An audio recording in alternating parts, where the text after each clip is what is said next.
Bismillah, Assalamualaikum. Saya pengen sedikit sharing sama teman-teman. Tadi itu saya sempat scroll IG, kemudian saya menemukan salah satu video yang menurut saya menarik untuk dikomentari. Mohon maaf gitu. Jadi beliau ini adalah salah satu anak dari ulama yang cukup terkenal, dan beliau juga public figure. Di dalam podcastnya beliau diwawancara oleh moderator, kemudian ketika ditanya, "Mbak, kenapa sih nggak pakai hijab? Mbak kan salah satu anaknya ulama gini gitu ya." Kemudian mbaknya bilang, "Kenapa saya tidak berhijab?" gitu ya. Dan beliau dengan pedenya menganalogikan kewajiban berhijab itu dengan angka 10. Beliau mengatakan di sini, untuk mendapatkan nilai 10 itu nggak harus kok 5 ditambah 5, bisa 8 ditambah 2, bisa 9 ditambah 1. Beliau mengatakan seperti itu. Oke. Nah, menarik kan untuk dikomentari. Oke, saya akan memberitahu teman-teman, lebih kita belajar bersama tentang kewajiban berhijab bagi seorang muslimah. Hijab itu hukumnya wajib. Nah, yang menggugurkan kewajiban itu adalah ketika kita melakukan kewajiban itu, teman-teman. Contoh, sholat hukumnya wajib. Ketika kita meninggalkan sholat, maka hukumnya berdosa. Dan yang menggugurkan kewajiban sholat itu ya kita sholat, ya.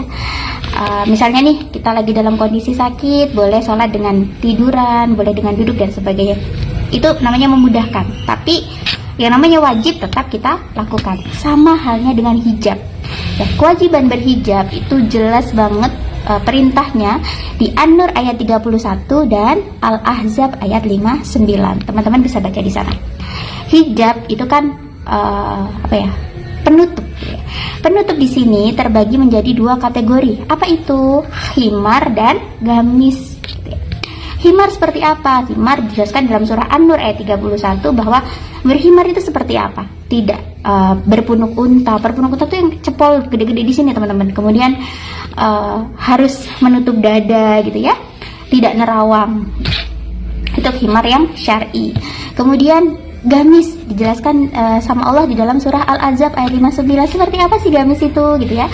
Gamis itu kalau ditafsirkan itu seperti terowongan. Nah, terowongan itu kan tidak terputus, teman-teman ya. Berarti gamis, abaya-abaya gitu yang nggak ketat gitu kan, yang nggak membentuk badan dan sebagainya.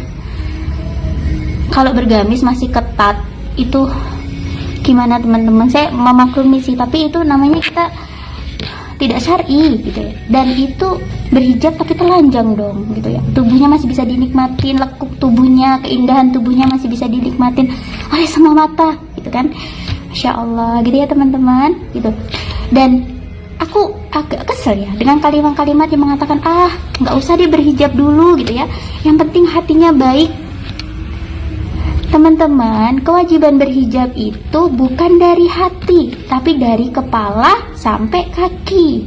Yang menggugurkannya ya ketika kita melakukannya itu, melakukan hijab itu, dari memakai hijab itu dari kepala sampai kaki.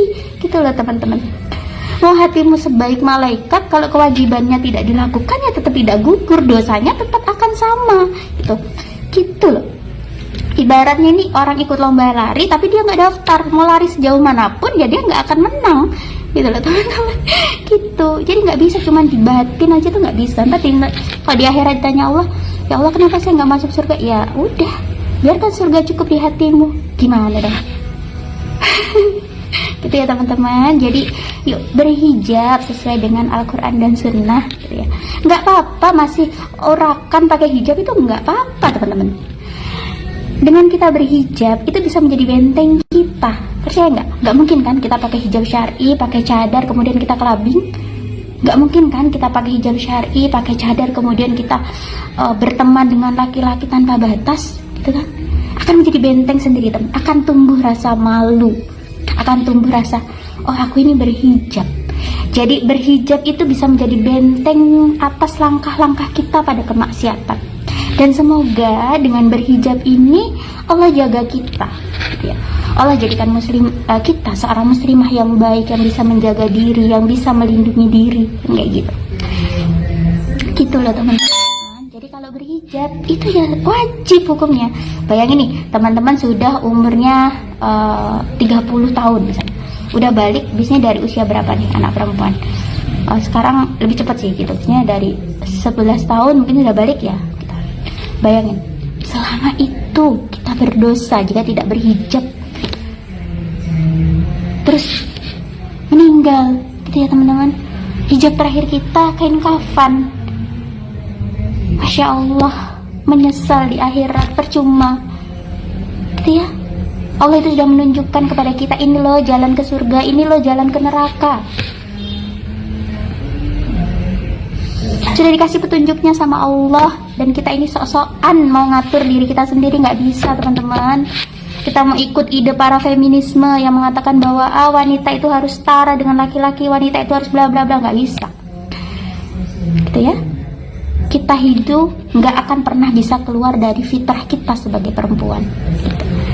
Yang ingin dilindungi, yang ingin dijaga, yang ingin terjaga gitu ya. Makanya kewajiban kita sebagai seorang muslimah ketika sudah punya suami, taat kepada suami tuh. Karena perempuan ini memang fitrahnya dilindungi, dijaga, dan yang bisa melindungi kita adalah laki-laki, suami dan sebagainya. Laki-laki itu masuk ke yang mahram ya teman-teman, suami gitu. Kita teman-teman, oke, yuk jadi muslimah yang baik, yang berhijab itu nggak pakai tapi-tapian ya, berhijab tanpa tapi, taat tanpa nanti gitu ya. Oke, ya udah, selamat beraktivitas. Assalamualaikum. Yuk jadi muslimah yang baik, karena hidup itu cuma sebentar sekali teman-teman. Taat sama Allah itu cuma sampai kita mati. Kalau matinya besok, ya cuma sampai besok gitu ya. Oke.